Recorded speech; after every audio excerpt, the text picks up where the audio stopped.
What I can tell you is the information that I have found is going to at least make people think that this is a lot bigger than they were told. And Eric, I think by the time you hear some of this, you're going to kind of, almost freeze up a bit here and at least think to yourself, holy shit. But what they do know is that OJ was cut. So they already know his blood's at the crime scene. So they have this on him. So now they're going over there to get him. Well, when they get over there, they're the ones that crash into Cato's wall. And here's how we know this. This is a bombshell, Eric, and you can go verify this afterwards. Here's how we know this.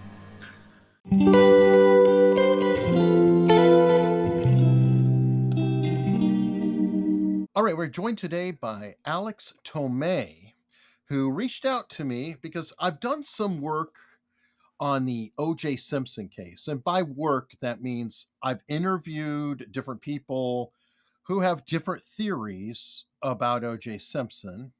I've always thought that there was kind of like three main theories or prevailing theories, and I've had interviews with two of the people, have not been able to schedule an interview with the third one.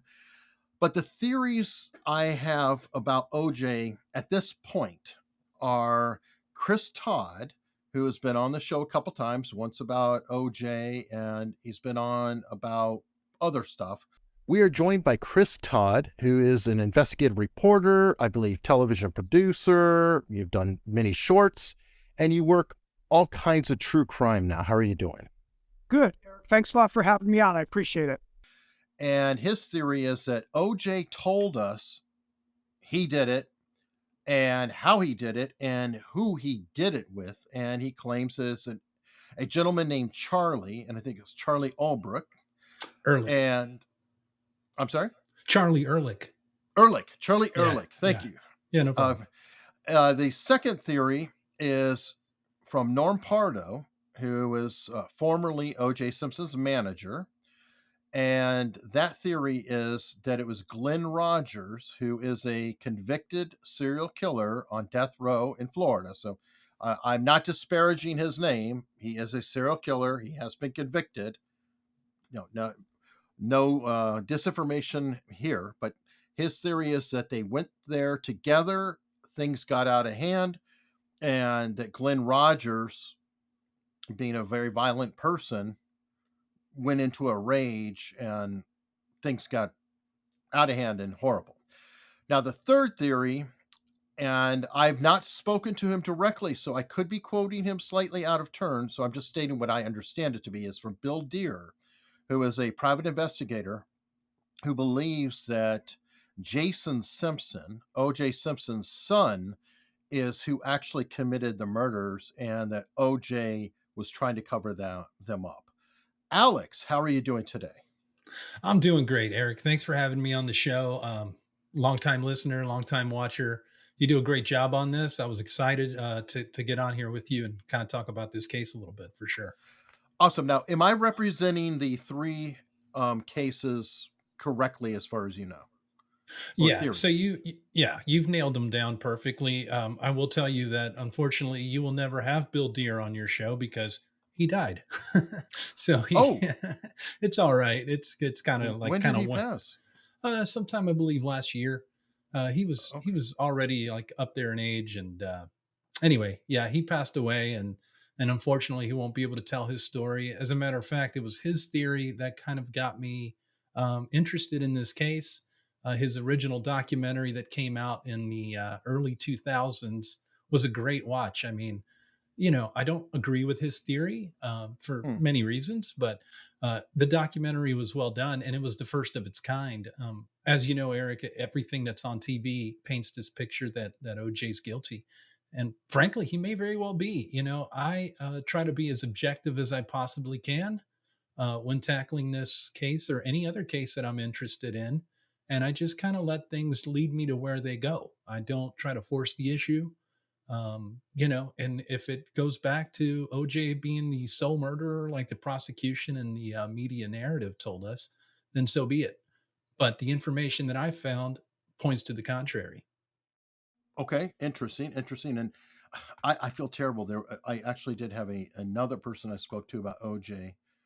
Um, and he also believed Glenn Rogers was involved, and it's John Eckert, and he wrote a book called Road Dog. Yeah. Glenn Yeah. Rogers, I think it's John Eckert. I'm It's looking this something up. like that. He was interesting. I watched his podcast, and I've got some information about Glenn Rogers that I think is going to be interesting to not only him but anybody else who is interested in that case or even that theory altogether. Um, Yes, please. So, and that's kind of what I wanted to go through, because we'll start off with Chris Todd. Let's address that one from the jump, because right now we have the three basic theories, and Chris Todd's. I mean, OJ did write that book. If I did it or had it written for him or whatever, Norm Pardo claims that it was a ghost written book, and OJ took a briefcase of money, didn't have anything to do with it, just took the cash, went, didn't have anything to do with it. I find that to be a little suspect. It's like, well, wait a minute. I'd be a little annoyed if somebody wrote, like all this crap about, whatever I did. But in it, he went with this guy, Charlie, and things went crazy. They went out of hand. And I believe that's when you reached out to me, said, no, I know Charlie. And this is not only untrue, it could not possibly even be true. Can you go into this and how you got into it and how you know Charlie? Sure. All right. Well, let's just start at the beginning. Like you said, I reached out to you. I had actually seen Chris Todd, and I'm going to struggle with this as we go along because his name's Todd Guzzi. Okay. Hmm. So if I call him Todd Guzzi and then I call him Chris Todd for your audience here, just realize that I'm talking about the same person. I originally saw a video with him and a gentleman named Scott Stewart on YouTube, and I listened to it and I was just like, this is tired and old, and it's just being regurgitated again all these years later because it wasn't a very popular theory. And frankly, I just left a comment on the video, and within minutes, both Chris Todd and the host just flooded my inbox with emails, and essentially they wanted to conduct a debate, and I agreed to it. So I was like, okay, guys, no problem. Let's do it. So before the debate, we set up a conference call to discuss the talking points and exchange, a little information so that we wouldn't surprise one another. And we kind of started talking about the evidence that we had. And after that call, Todd canceled the debate, and that would have been all right. I could have dealt with that, but he kind of went on a rampage. He started harassing me. He harassed the Goldman family, if you can believe that. OJ himself, OJ's manager, the Browns, Charlie Ehrlich's attorney, a couple of LAPD detectives, and basically warning them that I was working for the tabloids and that I was looking to profit from this case. And that was shocking to me. He kept sending me these emails showcasing the back and forth between these individuals, and I was shocked that this guy would go this far. But essentially, you're right. I got to know Charlie, and you know I I'm super interested in pretty much all angles in this case because, frankly, I'm only interested in finding out what happened, and I can't even tell you why. I just kind of want to know. I think most of America wants to know. So I kind of delved deep into this, and I worked up the courage to reach out to Charlie, and he was extremely welcoming, and we got to know each other. He was a really nice guy, and that's crazy because he does have a bit of a notorious past. He Now, was Charlie's still with us. Yes, Charlie Okay, good. is Charlie. Yeah, he is. Charlie's down in South Florida. He runs Hmm. a very high end gentleman's club, shall we say? Oh, strip And club. yeah, yeah, he works a Okay. strip club. Yeah, it's called Dean's Gold, and it's one of the most popular nightclubs or strip clubs in all of South Florida. And he does a really good job for them. And he's been working there for years. But yeah, I got to know him, and one of the things about Charlie is I'm not, in his age at this point, his memory is not the best. So sometimes he repeats something and just doesn't jive with what he told me before. And frankly, I just started to think, man, I can't take any of these people at their word. Let me go dive in. So obviously, the first thing I found out was in the late 1980s. Charles Ehrlich was convicted by none other than Nancy Grace in the state of Georgia. It was her Oh, first wow. big case. Yeah, a lot of people don't know this, but Charles Ehrlich was convicted for distributing cocaine, Mm, and he was sent to prison. But when you look it up online, when you go Google, Charles Ehrlich's, prison sentence and all that, it's very vague. It says he was convicted in 1986 and that he served 7.5 years. So mm. when you start to do the math on that, it does, in a way, shed light to the idea that he could have been out of prison Especially in with cocaine. I mean, OJ, from what I understand, liked cocaine, and so did Nicole, or right. it's been said. Yeah, it's been said, and a lot of the information that I have leads me to believe the same thing. Mhm. So Charlie's getting out of prison, just looking at it on paper as early as June 1994, and the murders occurred on June 12th, 1994. So Mm, if you're using Google, for example, that's what it's going to tell you, but mm. it doesn't tell you the exact date. So I got to, I went to the Georgia Department of Corrections website and I put in a request to have his prison release record afforded to me, for verification. And it took Mm. them forever. But finally, and I sent this to you the other day, finally they released the document to me.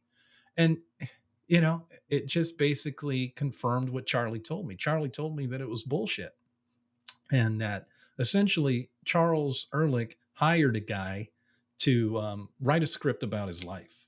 Charlie Mhm. was a little hard up for the money. He needed some money. And so he was willing to embellish certain things in order to make the script sellable. And one of the things that he embellished was his history with OJ Simpson. But his history with OJ Simpson is well on record.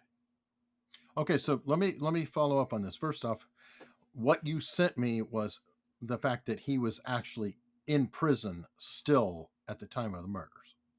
So, unless the entire justice system lied and he snuck out in the middle of the night, managed to cross the country, it's a pretty good alibi.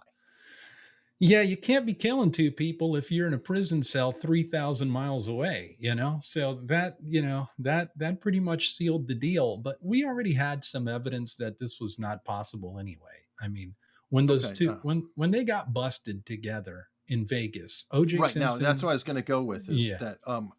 that he did have a history with OJ, and actually was convicted with OJ for the Vegas um Armed robbery. encounter. I Yep. guess when OJ was grabbing his memorabilia and it was like a robbery. What happened there? Okay, so OJ Simpson's in town for a wedding. He's there for about a week or so prior to the wedding, and while he's there, he gets a phone call from a memorabilia dealer. And that memorabilia dealer said, "Hey OJ, we got these guys in town. They're trying to, buy some stuff and sell some stuff that's like personal stuff. It's got nothing to do with your actual football memorabilia. This is like personal items that were taken from your estate after the Goldmans won their judgment against him." And somehow or another it made its way to these individuals. So let's go get it. And so, OJ gets together with a couple of guys, and Charles Ehrlich was one of them. And he says, "Charlie, I need you to pretend to be a buyer and go up there with me, and we're just going to take my stuff back, and that's it." But somehow or another, guns were involved in this. Charlie was none the wiser to this. He didn't know, and the guns come out, and all of a sudden, that situation becomes a kidnapping and an armed robbery. So they get arrested for this, and inevitably, they give Charlie a pretty good deal. Essentially, they got OJ on tape, throughout the whole thing. So there's no getting out of it. So Simpson is actually, on the hook for this. So In did Vegas, Charlie flip on him? you know, Charlie says he didn't flip on him, but he did. I mean, I'm sure Charlie's going to watch this. Um, Whether he meant to or not, legally speaking, he testified against Simpson in that trial. But here's, one of the most important points is Simpson's attorneys asked Charlie when they met, and the trial took place in 2008. And Mhm. Charles Ehrlich said, "For I've known OJ for 8 years." So simple math, Hmm. you're talking the year 2000, and that jives. because Simpson moved to Florida, Miami, in I believe late 1998 or early 1999. So at some point during that trip, or while he was staying down there, he met Charles Ehrlich, and they became buddies, and they were tight, really tight. Okay, so just to clear some things up, because I believe the If I Did It came out in 2003-ish time frame. 2003, 2000 2004. 2006. Oh, 2006. Okay, I'm a Yeah, little early. yeah, Okay, so he and Charlie were thick as thieves at that time. So they're buddies. yeah, friends. Okay, and The funniest yeah, story about that, by the way, I don't mean to cut you off, is that sure. when the ghostwriter proposed the name Charlie, which was, by the way, the ghostwriter's idea. The ghostwriter is Pablo Fenves, who actually testified in the murder trial, the criminal trial, which is, really weird. This guy ends up being the ghostwriter for this book. But he just pulls the name Charlie out of thin air. OJ turns to him, according to Pablo, and says, if I did this, I couldn't have done it alone. And Pablo says, well, let's call this person Charlie.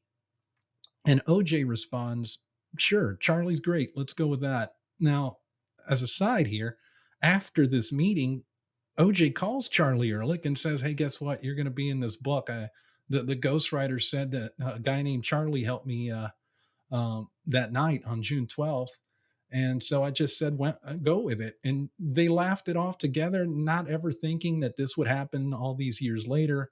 And I'm sure Charlie regrets that at this point, but Okay, so that's now what happened. that's why I'm in a roundabout way trying to get back to what you were saying about how Charlie embellished. So did Charlie take this information and then kind of sell his own little project?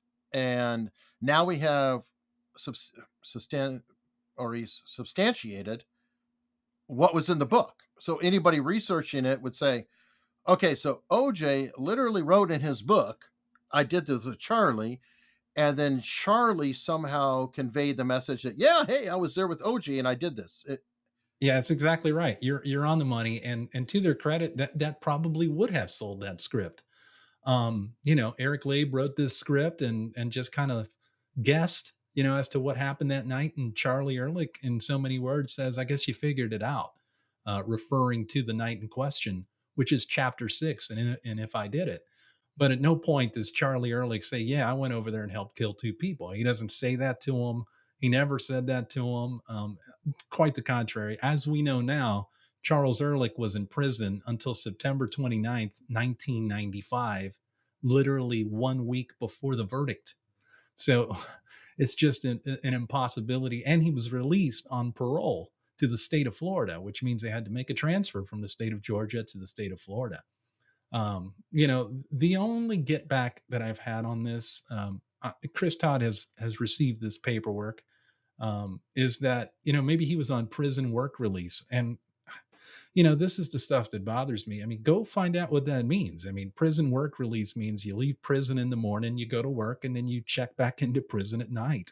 You're not getting on an airplane and flying 6 hours across the country, killing 2 people, and then flying back and checking yourself back into Well, prison. also the time zones would be a problem. Of course it If you is. no, I mean, if you did it and you were in California on the work release, it would be physically easier going east and coming back because it would be later and then coming back to earlier versus if you're on the East Coast and flying to California and you're supposed to be back in prison at night, it would become a very big challenge when the murders took place in the night. That would mean that he could not physically even get back until well after midnight or later.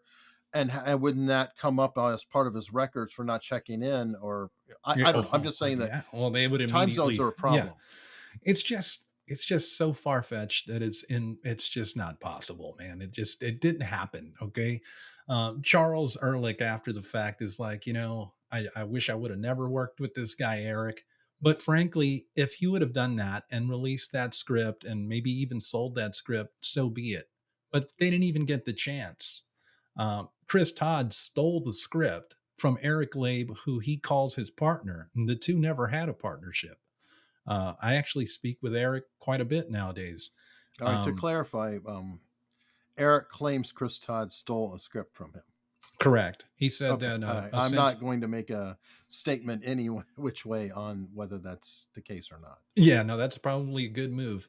But yeah, he alleges that Chris Todd stole a script from him, the Charlie Ehrlich script, which is supposed to be his life story, and then released that script to the Miami New Times newspaper. And basically, the New Times published it as fact. And Charlie started a lawsuit over this.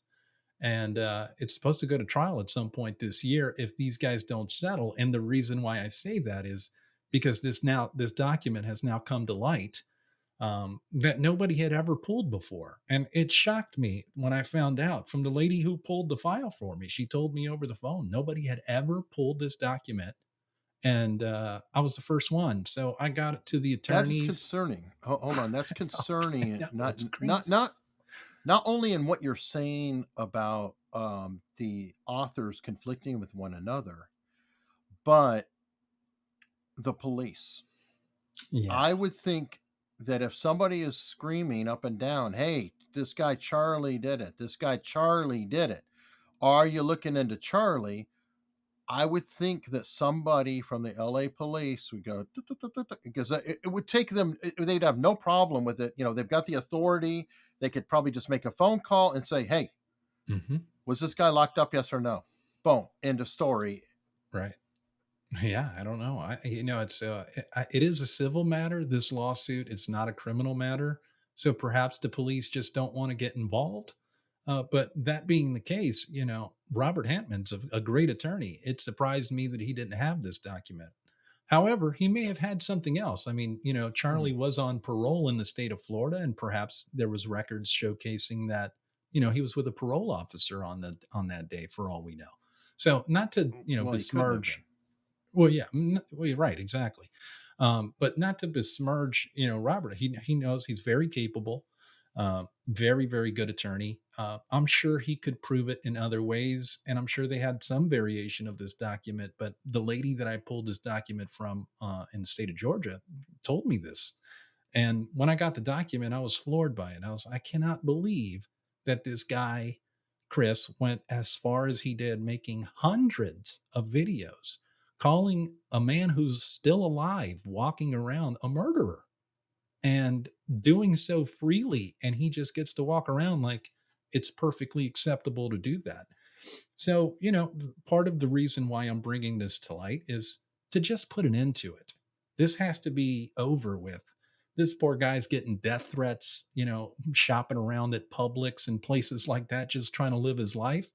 And hopefully, this document kind of, puts a kibosh on the idea that it was even possible for Charles Ehrlich to be there, much less help him kill two people. Okay, so I think you've driven a truck of reasonable doubt through the case against Thank you very Charles much. Ehrlich. Let's shift then to the next theory where I had a couple of people come in, and that was the Glenn Rogers and OJ Simpson. Timeline wise, I think there is proof that Glenn Rogers was in California around that time. I don't know how well it all perfectly lines up, but that there potentially was overlap or possibility.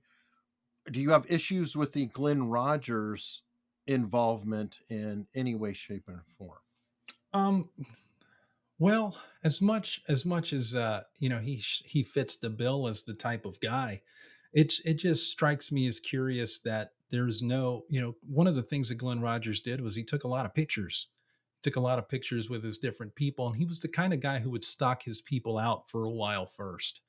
And I see no evidence of that whatsoever. But I do have an interesting story about Glenn Rogers, which kind of ties into this case. There is a great historian among us. His name is Alex Constantine, and he's been reporting on the OJ Simpson case since 1995.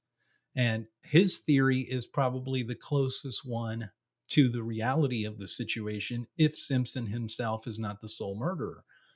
But one of the stories that he told me just rocked me. And that is that Glenn Rogers set fire to his condo in LA shortly after the murders. And he was arrested for it. And then they let him go because the person who was going to make a statement decided not to and left the country. So I don't know if she was just afraid, but he definitely got arrested and let go for arson. So this guy Alex told me this, and I was like, "What? This is crazy." So you can place Glenn Rogers there in and around that time frame, and he said, "Yep." And I said, "Holy cow!" Well, that's an interesting one. But as far as is it possible for Glenn Rogers to have been there on the night? Sure, it is. But it's also possible that 9 million other people could have been there also that live in the city of LA. Is there any evidence to suggest that Glenn Rogers had any ties whatsoever to OJ Simpson, Nicole Brown, or Ron Goldman for that matter? And I think it's very, very low. There's been rumors that Glenn Rogers was a painter and that Nicole was hiring him as a handyman or even to paint her condo, but there's no evidence that ever happened. It's just kind of I like, think Rogers did claim it. I'm not sure, but I think that he at one point may have said, "Hey, I did do it," and it wasn't completely people pulling it out of the sky. no, you're right. He did. This is after the fact, obviously, because why would it happen before the fact where he's claiming this? But he Hmm. also claimed to have killed a bunch of other people that Sure. has been disproven that he could not have. Um, Right. So he could when be a Henry Lee Lucas type. Yeah, correct. Yeah, that's a great analogy. Yeah. He's the kind of guy that was kind of fits that bill. He's now locked up, obviously. He sees all this, hubbub going on about the Simpson case. He Hmm. can obviously portray himself to have been in and around the area. Just maybe even from actual facts that he was in and around the area. But as to whether or not there's any real evidence to showcase that Glenn Rogers even knew OJ or even knew Nicole, I've yet to see it, and I've looked for it. Um, he might have been interested in the case as it was unfolding, but again, as there's nothing to showcase that he was there.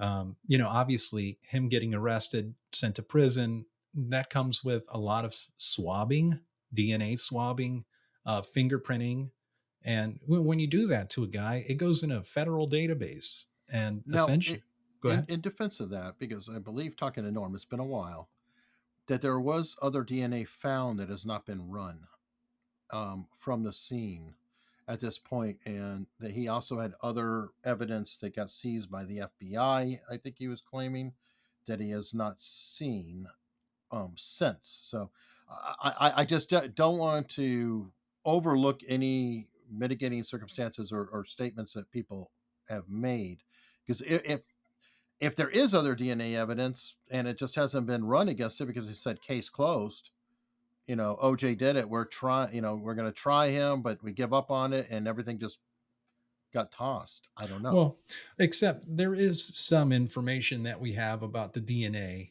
and also Okay. essentially, there was blood found under Nicole's fingernails that came Hmm. back as a B type, which is a very rare type of blood.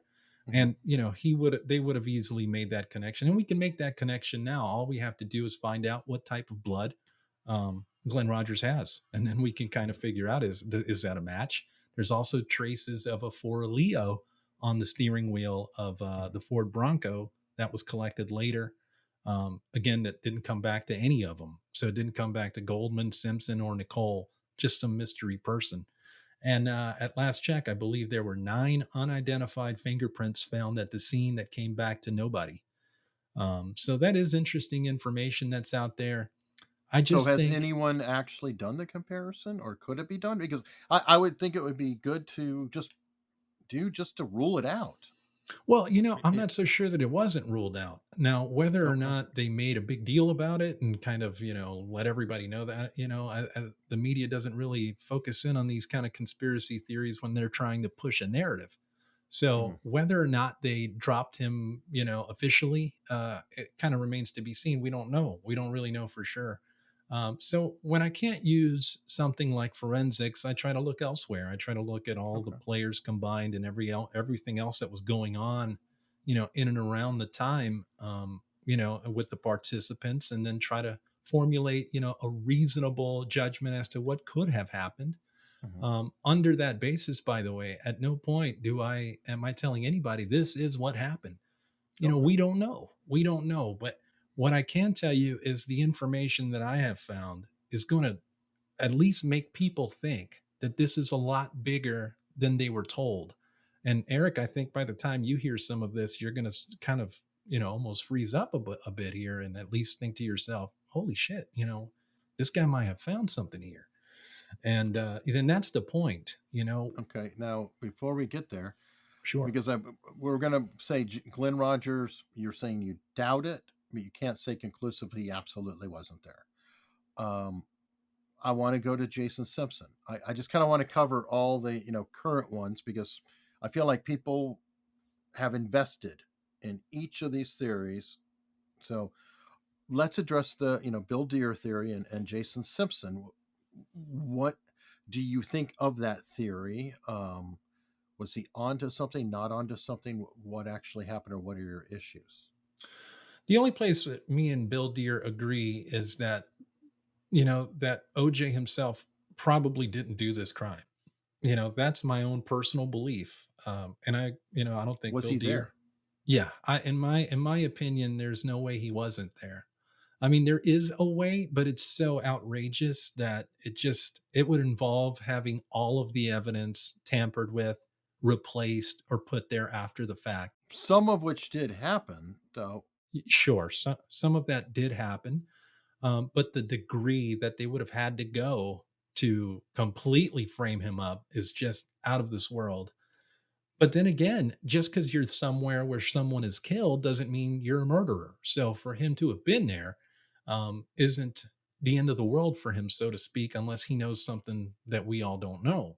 Well, it could be, yes, accessory after the fact, or the fact, or but that's not going against the Glenn Rogers theory either, because both people claim that OJ was there with Glenn Rogers when that happened. So, Well, the only thing I will say about that, Eric, is essentially the coroner, the original coroner that they brought in for the trial. They dropped him after the preliminary hearing, and they replaced him with another coroner for the actual trial.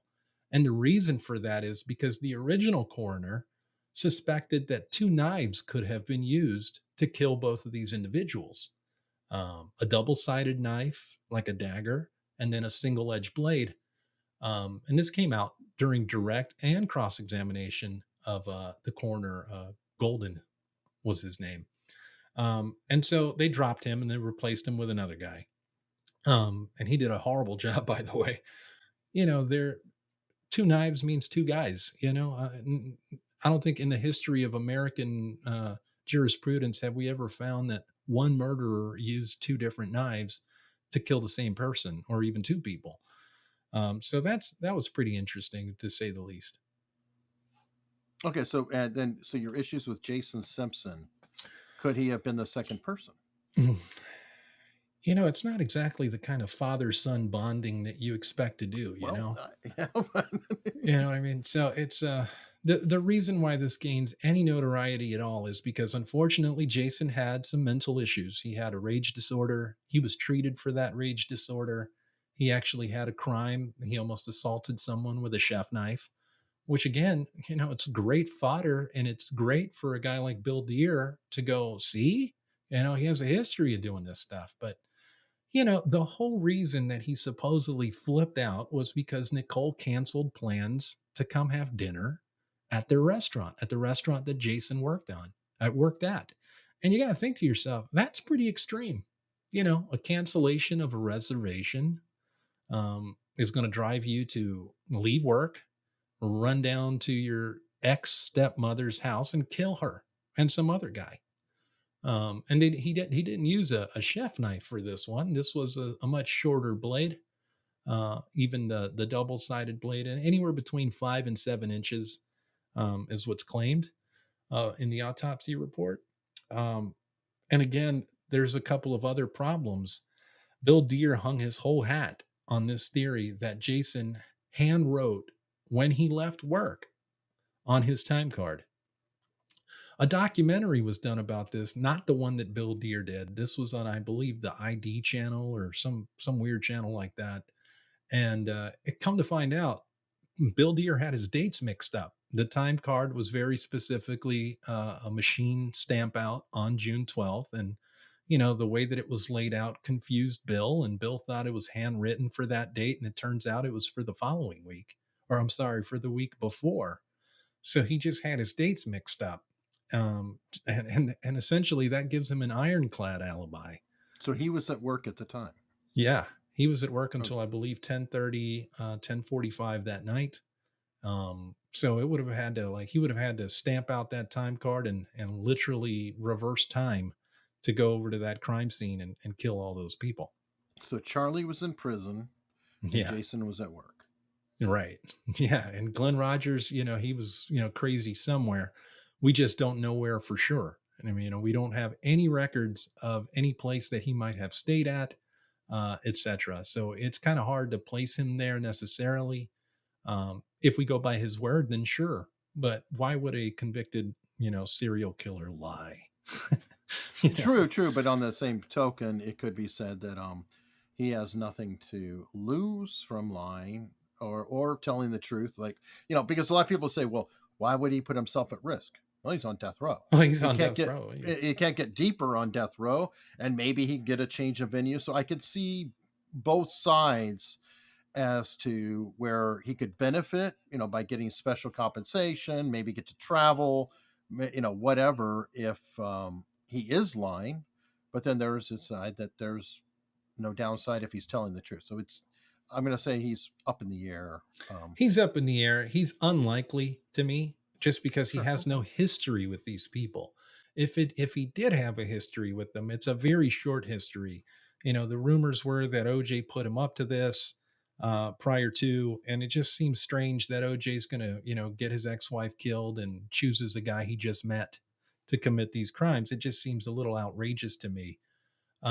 Is it possible? Well, sure. I mean, I guess anything's possible, but is it likely? I don't think so. I think in the world of OJ Simpson, there would have been, and when you get a picture of his actual world, there would have been many more people he could have chosen for this that would have done a much better job to make this a little quieter, make it not so much of a mess at the crime scene. One of the things that stands out to me about this case is the dirt area at Bundy, 875 Bundy, where Nicole lived. Ron Goldman was killed in that dirt area, and nobody ever tested that dirt area for shoe prints. So they never checked it. They never checked it ever. There's a white iron gate fence that goes around the border between her property and the next property. That fence had smudges all over it, smudges that came from clothing. So, in other words, the kind of smudges that you would get on something if you tried to jump over it, for example. And that seems to me to explain why there's only one set of footprints, or shoe prints, I should say, that leave the crime scene that night. And even more interesting than that, Eric, is as far as I know, nobody ever tested the blood on the shoe prints to see who it typed to. It would be interesting, right? Wouldn't we like to know if those shoe prints had Nicole's blood and Ron Goldman's blood on it? Because if so, then we can just stand here and say, well, obviously, both of these people were pulling their blood in and around this person's feet.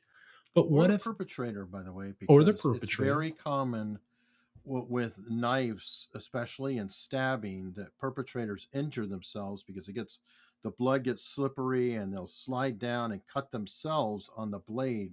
Mhm. Um, it's very, very common, from what I understand. No, that's a great point. And also dropping the weapon is very common in those situations because the blood is slick and all of that, right? So, he got really lucky. He killed two. Well, I don't want to say he got really lucky. Obviously, he was a pariah for the rest of his life. But if he was the one that was wielding the knife, he was the luckiest guy ever because he got away with one cut on his middle finger, and he didn't drop the knife there. And that's just crazy to me. The situation altogether is crazy. But I mentioned to you the thing about the dirt, and that's because, again, you would think, if you're really doing a thorough job here, there was mounds of dirt moved in that area. There was a hole in that area that was 6 inches deep, and they didn't even bother to test it.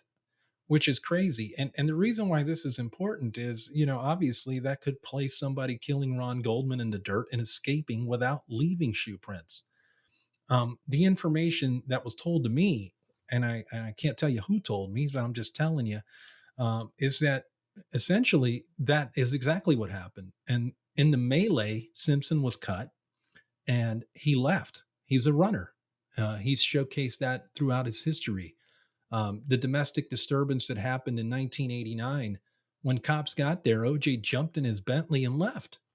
Right. So this is a guy who's used to like dipping out whenever it gets hot. So from what I'm told, he got cut. He was freaking out. He looked down. His feet are just in a pool of blood. It's Ron Goldman's blood. And he hops over Nicole's body, who's laying there unconscious, and just walks away. And that's and then the rest of this unfolds. So what happened and who was there? Well, so again, I got to go back a little bit to kind of tell you what I think, and what leads me to believe this. Everybody's heard the 911 call, right? You've heard that infamous 911 call where Nicole's calling because OJ's outside and he's freaking out and he's, yelling and screaming. 911 emergency. Can you get someone over here now to 325 Gretna Green? He's back. Please. Well, okay, what does he look like? He's OJ Simpson. I think you know his record. Could you just send somebody over here? Okay, what is he doing there? He just drove up again. He just drove up over? Okay, wait a minute. What kind of car is he in? He's in a white Bronco, but first of all, he broke the back door down to get in. Okay, wait a minute. What's your name? Nicole Simpson. Okay, is he the sportscaster or whatever? Yeah. Okay, Thank you. Wait a minute. We're sending the police. What is he doing? Is he threatening you? I'm going nuts. Okay, has he threatened you in any way, or is he just harassing you? You're going to hear him in a minute. He's about to come in again. Okay, just stay on the line. I don't want to stay on the line. He's going to beat the shit. Wait a minute. Wait, just stay on the line so we can know what's going on until the police get there, okay?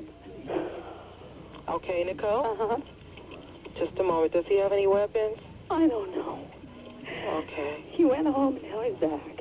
My kids are upstairs sleeping, and I don't want anything to happen. Okay. Has he hit you today or no? No. Okay, you don't need any paramedics or anything? Okay. You just want him to leave? My door. He broke the whole back door in. And then he left and he came back? Then he came and he practically knocked my upstairs door down, but he pounded it, and then he screamed and hollered, and I tried to get him out of the bedroom because the kids were sleeping in there. Mm-hmm. Okay. And then he wanted somebody's phone number, and I gave him my phone book and put my phone book down to write down the phone number that he wanted, and then he took my phone book with all my stuff in it. The dispatch. What? What does he say? What he always says. Calling unit, your domestic violence at 30 Correction 325 South Gretna Greenway is too high. The suspect is now entered in the jail and it is refusing to leave. It's code too high. Incident 4221 RD 825. Children involved.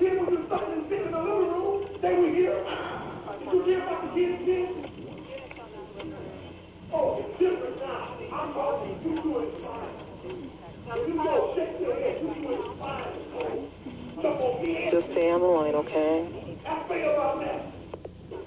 Is he upset with something that you did? Oh,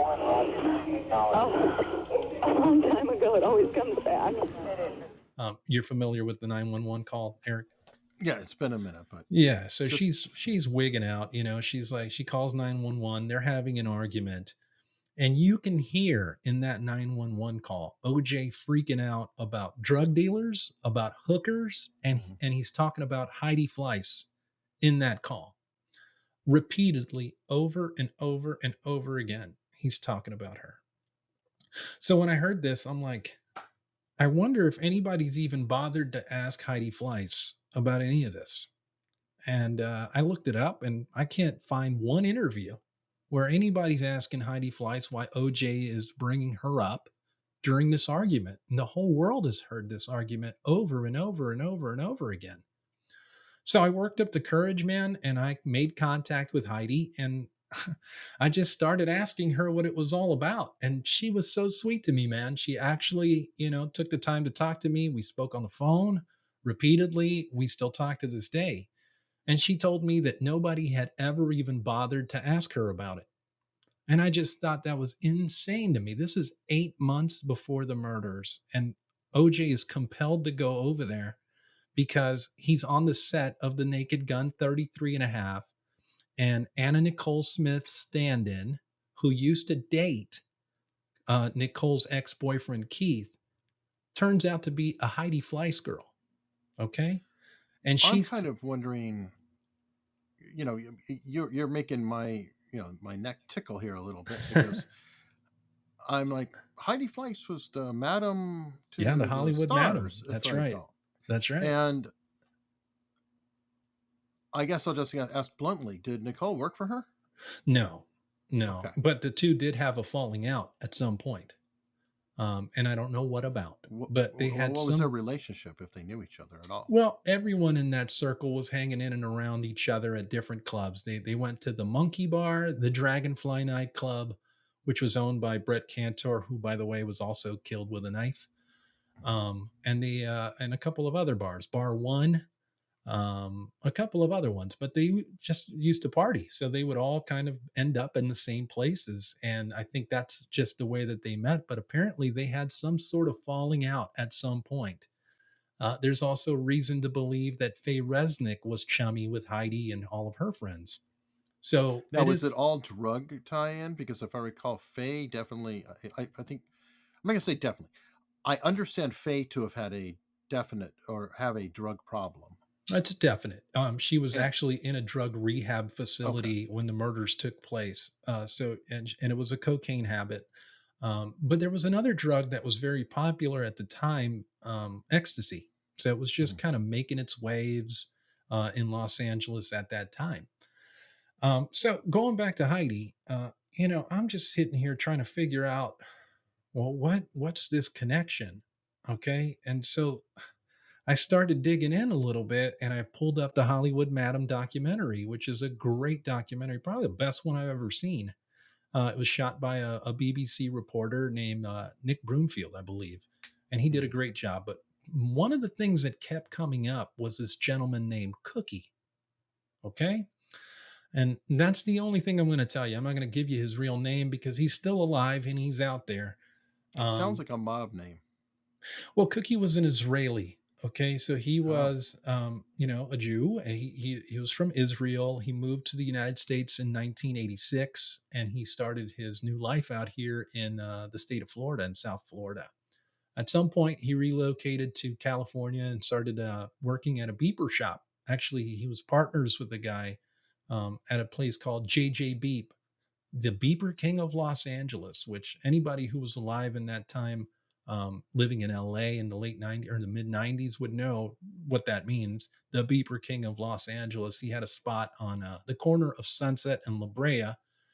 And apparently, Heidi walked into his store one day to buy a television set, and that's how the two got to know each other. Now, if that's true, I don't know. I don't know how they got to know each other, but essentially, the crux of this story is that he became Heidi's main enforcer. So if a customer didn't want to pay up, Heidi would send Cookie. If the girls didn't want to give Heidi her share of the money, she would send Cookie. And throughout this documentary, every time that Nick would bring up Cookie, it would terminate the conversation. Nobody wanted to talk about him. And after you start digging in, you understand why. First of all, Cookie in 1999, early 2000, he was busted for running the biggest ecstasy smuggling ring in United States history, the biggest one ever. Okay. And obviously, in the operation, the files, it tells you that he had been doing so since the early to mid 90s. So is it now possible that having, a connection between Heidi Fleiss, OJ Simpson, Nicole Brown, Ron Goldman, that maybe these guys were getting drugs from Cookie? I'd say it's extremely possible. If not extremely, it's almost assured that he was at the top of that, you know, little uh, organization that was flooding these people in that market with drugs. And in fact, we know so. When he got busted, he had people all over the country. He came up in files with Anthony Pellicano. And if you don't know anything about him, he is the Hollywood fixer. Okay. Have you heard of Anthony Pellicano, Eric? Yeah, I have. How about you're saying ecstasy, and I happen to know the biggest dealer in Arizona who got in a war with Sammy the Bull Gravano, who's a podcaster now, Sean Atwood. And I'm wondering if there's a tie between them. Yes, there is. And if he was telling you that he's the one that was getting the drugs over to Sammy the Bull, No, they were against each other. They were Sammy not the working. Bull was an enemy. Sammy the Bull was buying his drugs from Cookie. Okay, so there's the parallel. In fact, it became a big thing. Cookie tried to move in on that territory, and Sammy the Bull put it to a stop. And in fact, Cookie had to pay tariffs on his drug sales in Arizona directly to Sammy the Bull. And I hesitate to even bring up a guy like Sammy the Bull, but he is an aging. He's retired mobster. now. He's a podcaster himself. Yeah. I'm fascinated. And Michael Francis, he's a podcaster. And but just to clarify, because I want to make sure I get the story right, Sean Atwood was an ecstasy dealer, had his own market, his own connections. Sammy the Bull moved into the territory, took it over because of his son. Mm-hmm. And so I'm not saying that Sean had anything to do with Cookie. I don't know any of that. I can't imagine that they didn't know each other. It's possible. I mean, Sean served time. He went to prison in Arizona. He was there under Joe Arpaio, and then he has been, I guess, exiled to England. He's not allowed to come back. Yeah, he's a nice guy, though. I mean, he's completely cleaned up and all that. It's just. I'm sure it's just, a lot of these guys, people make mistakes, and sometimes they can correct their lives and change the trajectory of their lives. And that's all good, great, and wonderful.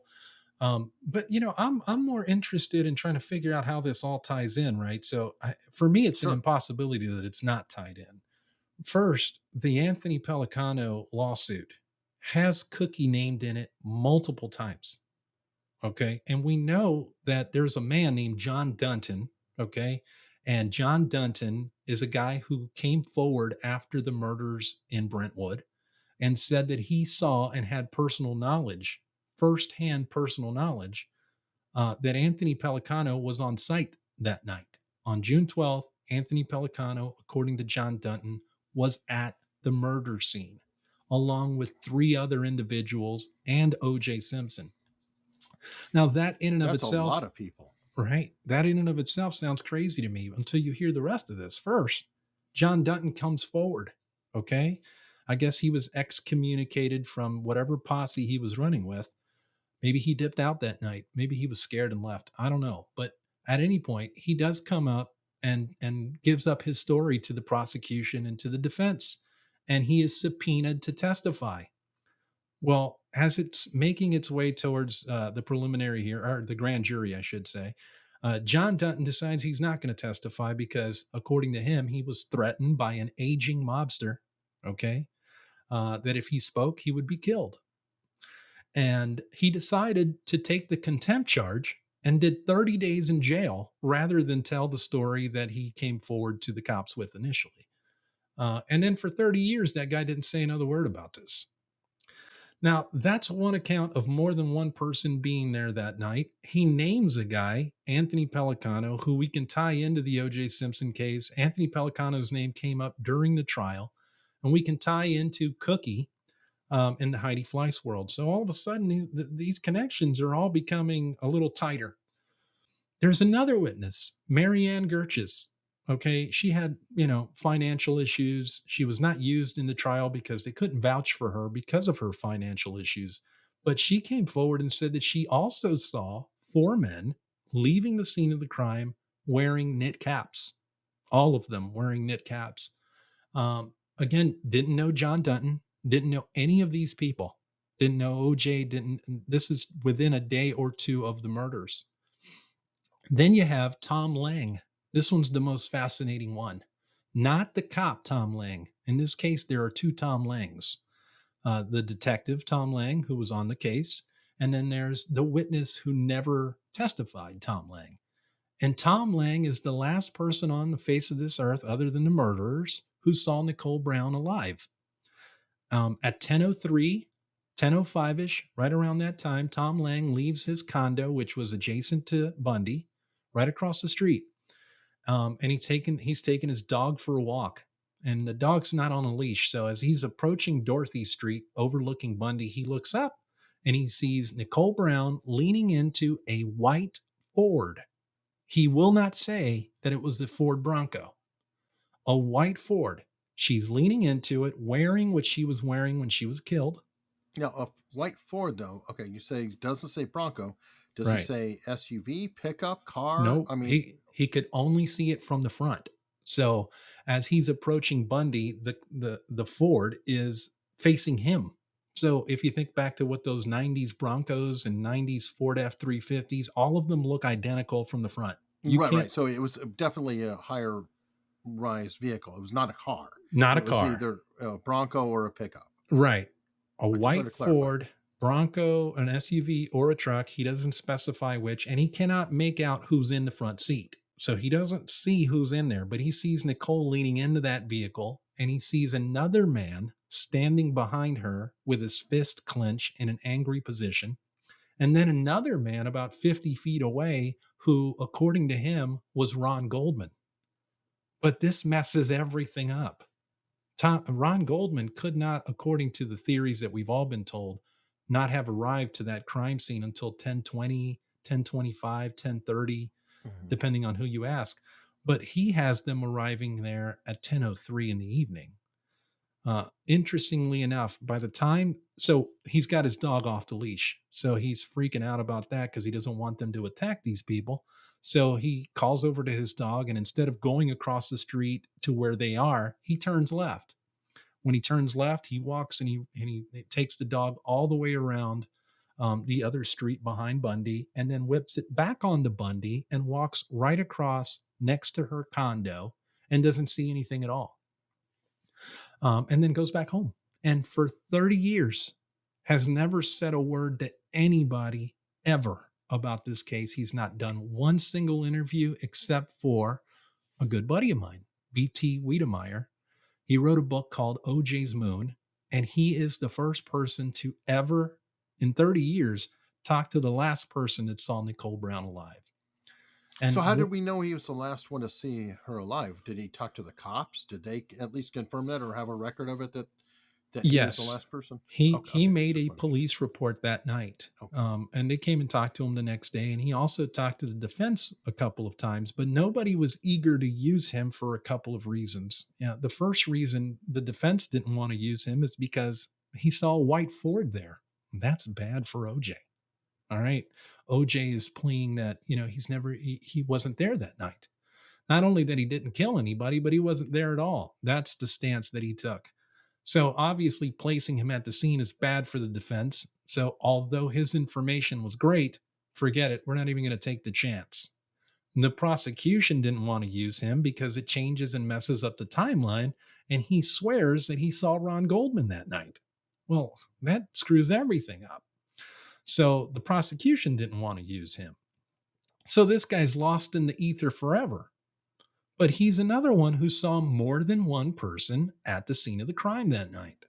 And so I just want to clarify for your opinion, that was the Bronco. Yes.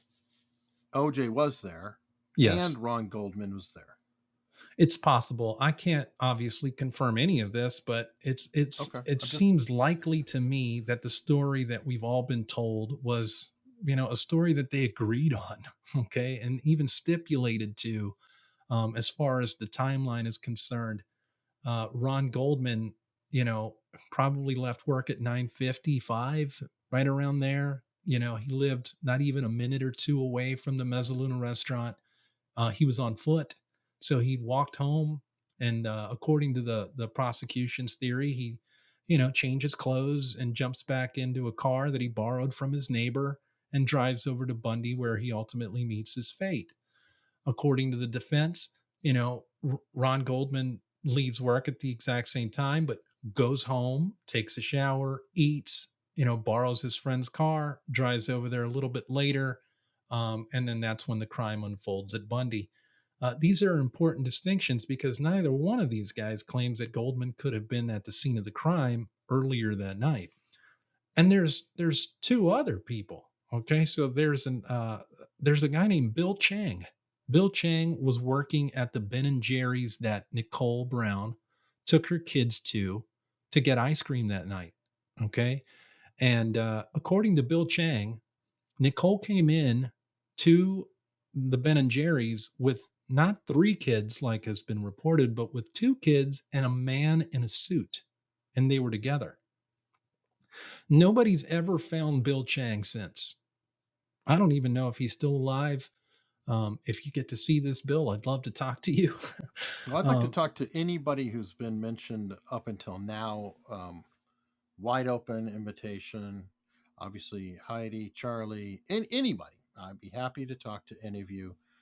I'm kind of confused at the moment in the sense that, okay, there's a lot of moving parts, a lot of people. It sounds to me just on instinct that Ron Goldman kind of screws a lot of things up. Like I'm trying to figure out what his role was in this. It was her house. I mean, and we don't even know when he was here. Was his involvement accidental? I mean, what do you think went down? If you ask anybody, they tell you that he was at the wrong place at the wrong time and that he was an innocent, and he may very well have been. Obviously, I don't know for sure, but one of the things that we do know is that Ron Goldman was trying to open up his own bar. I guess this was all the rage back in the 90s. If you opened up your own bar, all of a sudden you didn't have to pay for things like drugs. You didn't have to pay for hookers and things like that because they just gravitated to these places. This guy Cookie that I talk about, he opened up his own bar. This guy Brett Cantor, who was cut, from one side of his neck to the other, just like Goldman and Nicole, he opened up his own bar. It was like, when did he 93. 93? 93. Brett Cantor was killed almost identically to the way that Nicole, well, not Nicole, she was not killed to the degree wound wise that Goldman was, but it was almost identical. And did anybody ever get convicted for his? No, the murder has never been solved. And you said he was looking to open a bar. Ron Goldman was. But Cantor, you said, was. Cantor already had one. He had one. Okay. Now, here's the kicker. Cantor's business partner was Victoria Sellers, and Victoria Sellers was best friends with Heidi Fleiss. Okay? So, again, there's that connection again. It just drove me mad. It drove me mad. I asked Heidi, did you know Ron Goldman? And she said, you think I was partying with Ron Goldman? And I said, I don't know. I'm not saying. That's actually not an answer. Yeah, exactly. And that's how she is, But one of the things that I will tell you is eventually I just got the gumption and I said, is there a chance that this could have been in Cookie's world? And when I asked her that, Eric, she offered me a job. She said, Alex, you are a fantastic researcher. I'm working on some stuff. I could use a person like you. Do you have the time for it? Would you like to do it? And this is a direct response to my question. And I just thought to myself, well, if I'm wrong, then she wouldn't think I was a good researcher. Now, would she? One of the biggest connections that they all had together was James Caan. And James Caan, the actor James Caan, Godfather. James Caan was really tight with this group of people. But you know who else he was tight with? Joey Ippolito, which Chris Todd uses in his theory about Charlie Ehrlich. And in fact, Charlie Ehrlich and Joey Ippolito were friends together. So Joey Ippolito's bodyguard was A.C. Cowlings, OJ Simpson's best friend. So again, now we've tied in not only the biggest ecstasy smuggler in U.S. history, but Joey Ippolito, who was also a drug smuggler, via A.C. Cowlings and James Caan. And that all ties everybody in this together. including Ron Goldman and Nicole Brown. It's so facto. So it So how lends. was Ron Goldman tied into it again? Well, He wanted Ron, money for the bar? yeah, he wanted money for the bar, didn't have any money. This guy was partying with these people. Obviously, he didn't just meet Nicole last week. They had been hanging out for a while. Now, I don't know on what level, people want to speculate and say they were having a romantic relationship. And I don't think it's out of the question because when Nicole and OJ got divorced in 1992, for about a year, she had, relations with dozens of men. Marcus Allen was one of them. Dozens of guys. Okay. There's deposition videos where OJ talks about the ones that he knew about. So, maybe she was getting it in. She was with OJ for 17 years up until that point, and that was the only man she had ever really been with. So, she had a lot of ground to make up, so to speak. So, she got intertwined with a lot of different individuals with a lot of weird backgrounds. One of them owned the Mezzaluna restaurant, Keith Zlomzowicz. And, Ron Goldman worked for Keith. And Keith was dating a girl that was a Heidi Fleiss girl. So again, for all of this to be going on and none of them knew each other, it's malarkey. Of course they knew each other. They never talk about it, ever. So what went down? The story is, that essentially Nicole and Faye were getting a lot of drugs fronted to them so that they could raise funds for different things. And I believe that Ron Goldman was a beneficiary to this. He was a guy who fronted to them. That means that advanced. Would imply that they're dealing. Yeah, well, or something. Yeah, whether it's them directly or they're the responsible parties. Okay, so maybe they're vouching for the people. Maybe they had the connections to these dealers where these low-level guys, like the waiters that worked at these places, didn't have direct contact with these men. And so, maybe they vouched for them. And ergo, they were responsible for the payment. And the payments never came. And so these guys got a little bent out of shape about it. And whether or not they called OJ, we know that OJ had a meeting with Joey Ippolito about a week or two before the murders. I don't know if the meeting took place over the phone or in person. We don't really know. But there are phone records that showcase that Joey Ippolito called the Simpson residence a couple of weeks before the murders. We know that. That's not an opinion. And essentially what I think happened here is that these guys got upside down and they wanted OJ to be the responsible party because why not? OJ would have, $75,000, $100,000 probably in cash in his dresser. And I guess he decided that he wasn't going to let that fly. And so I don't know if he just let it go on, but there's a part in the deposition of OJ Simpson for the civil trial where he talks about the last time he spoke with Nicole and he lies. And then he says that later that night, he called over there to Nicole's house to congratulate his daughter for doing a great job at the dance recital. And that when Nicole answered the phone, that he didn't even exchange words with her, that she just went and grabbed Sydney, his daughter. And that just always stuck out like a sore thumb to me because that exchange in the deposition videos is so weird. The lawyers are like, well, what did Nicole say when she answered the phone? And Simpson goes, she went and got Sydney. And the lawyer's like, no, but what did she say? She went and got Sydney. And then this goes on for a while. And that's all he says. I believe that they had a conversation on that phone call. And Nicole told him, hey, I got these dudes over here lurking at the house. You know why they're here. I need you to come by and rectify this because I'm a little scared. And Simpson says, this is not my problem. I got to fly out of here in an hour and a half. I don't have time for this shit. You're always bringing me into this stuff. I talked to you about this 8 months ago. You called the cops on me, and I told you what might happen. So for whatever reason, he ends up going over there. And that's when his children. Right. He realizes his kids are there. Right. So, he's thinking to himself, shit, at all costs, I still got to protect my kids. Maybe, I got to go over there. So he goes over there and this lines up. Right. So he gets there. He's calling Paula Barbieri on the phone. We have timestamps of that. Those timestamps, by the way, are 10:01 and 10:03. He's trying to call Paula. Sorry about that. He gets there and he pulls in front of Bundy. Well, when he pulls and parks in front of Bundy, Tom Lang, the witness, is coming out and sees him. Okay. So he sees the two guys and what's going on is actually true. And so he says to these guys, hey, just meet me around the back. So he pulls out a Bundy, he turns right on Dorothy, pulls back into the alley, and then they start to have a conversation back there. OJ's still in the car, but he's parked right in that alley, and he's having a conversation with these guys. And the conversation has to go on for about 15 or so minutes.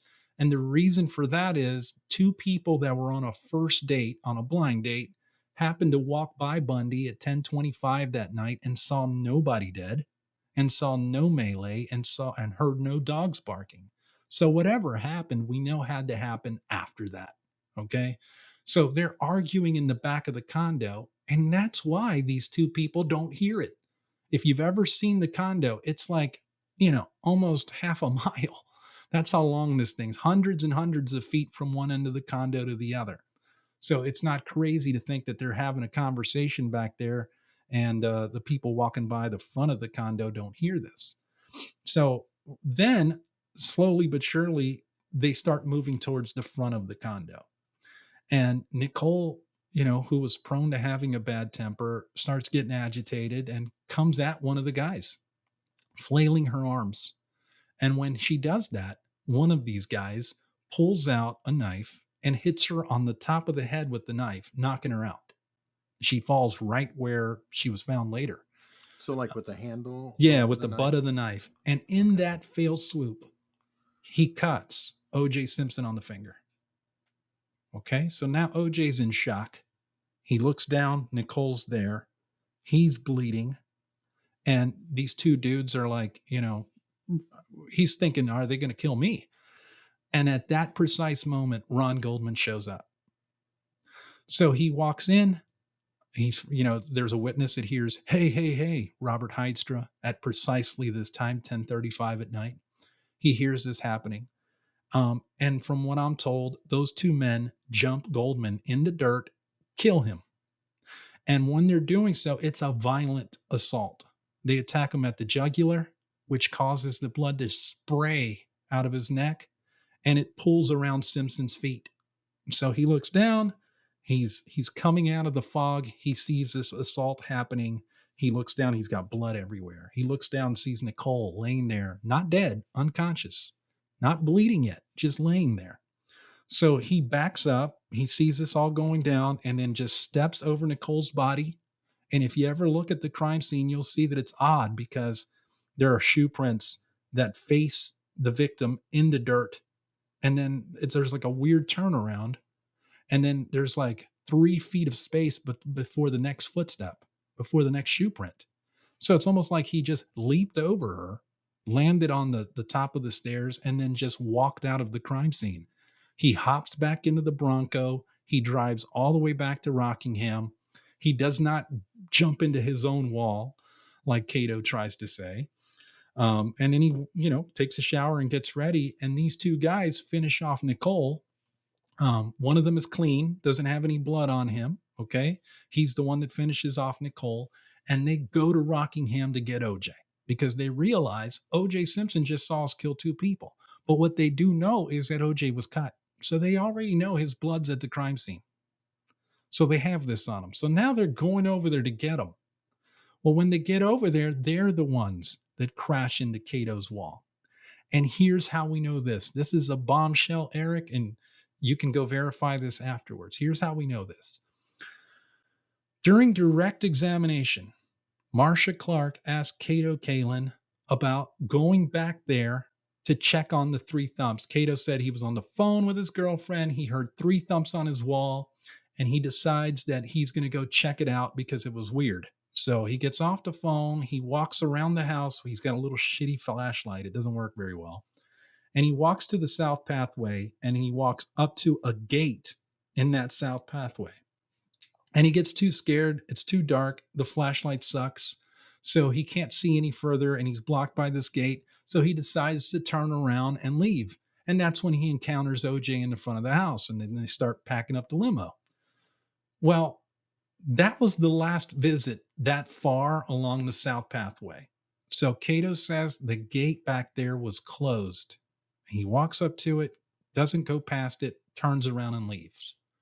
Well, the next morning, when he tells Mark Furman this, Mark Furman goes to check up on it. And in direct examination from Marcia Clark, she asks him, was anything obstructing your way? Was there a gate closed? And Mark Furman says, no, it was open. So if Cato was the last person to walk back there, allegedly, right, supposedly, and the gate is closed, and then OJ's in his limo leaving for Chicago, and the next opportunity for someone to go back there was the next morning, and that happens to be Mark Furman. Who opened the gate? Who opened it? Right? Is it possible now that two other people or even one other person, somebody must have opened that gate? Or Mark Furman and Cato are both lying, or one of them is lying. I just have a lot of difficulty with that because it just jives with the story that I was told so well that it makes perfect sense that these guys went over there to get him. When they get there, they see a limo driver. All right. They weren't expecting that. They see a limo driver running around, and then they see Cato walking around. So they probably are like, oh shit, like, let's abandon this, whatever. And, we'll deal with it later. And then that's the crux of the story. And I know it seems a bit far-fetched. Well, you said the part that you said the story you were told. Yes. So I'm guessing that there's a witness of some kind out there. Yes. And so, for obvious reasons, I'm keeping them anonymous. And also, I leave the door open for that story to be complete bullshit. But the truth is that nobody has ever pulled that out of the testimony before. Nobody, in neither trial. The defense never talked about this. The prosecution would obviously never talk about this. If Furman is lying about that, you got to ask yourself, why is Furman lying? Well, maybe he planted the glove, maybe. Or maybe these guys did. You see what I'm saying? So it's one of these things where it's an unanswered question, but one that we can definitely ask. Why did nobody figure this out? Cato, on the record, says the gate was closed. I stopped there. I turned around. I was afraid to go any further.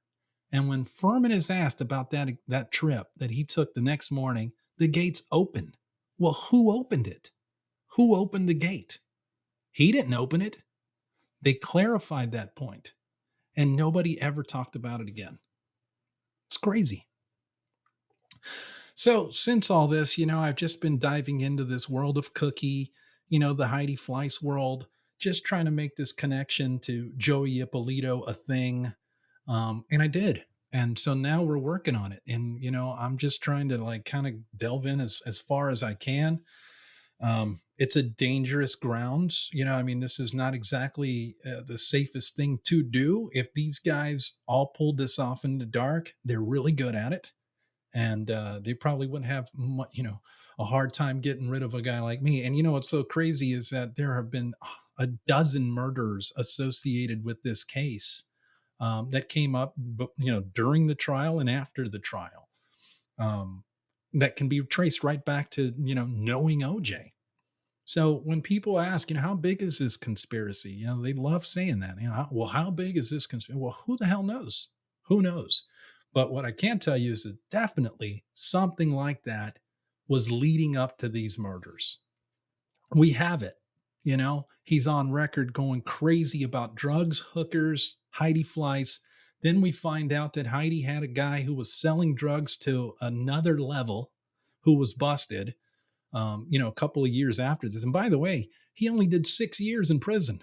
Could you imagine? The guy was running the biggest ecstasy drug ring in the entire world, and he only did 6 years in prison. Shortly after this, when he was busted, the feds ramshacked OJ Simpson's house in Florida looking for ecstasy.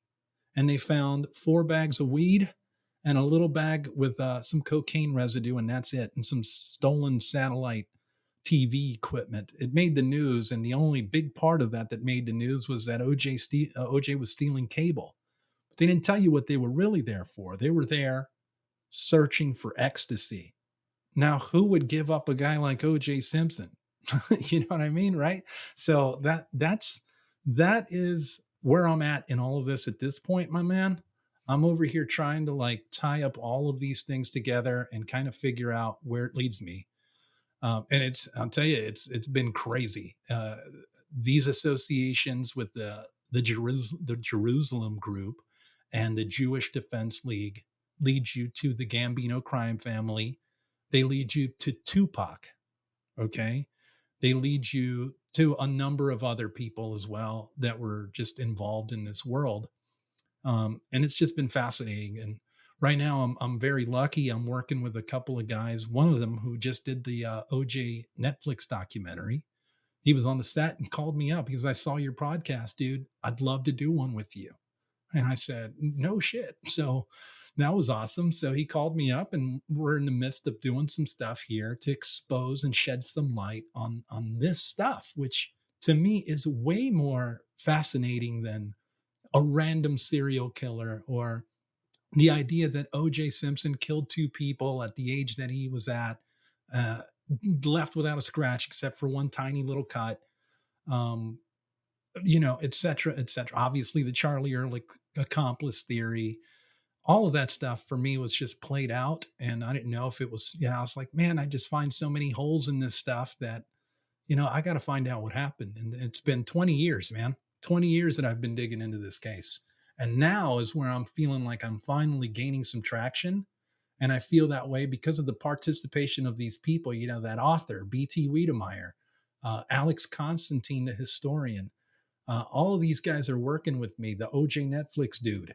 These guys we're all exchanging these ideas to come up with, a different story as to what could have led up to these murders and why they happened to begin with. So that's where I'm at, my man. Wow, my head is spinning. I do appreciate all of this, and I hope that if as you come up with more to tighten things down or narrow them down, you consider coming back. But I'm going to reserve judgment. I definitely ask for all of you. Comment below. What do you think? I'm going to have to take some time to get my head around everything that was said here. It's a pretty far-reaching, wide degree of madness. So I definitely look forward to hearing how things play out. And thank you so much, my friend. Eric, it's been a pleasure, man. You were great throughout this, and you did a wonderful job yourself, staying on top of the information I was sending to you. And I couldn't wait to come see you, man. And I'm certainly glad that I did.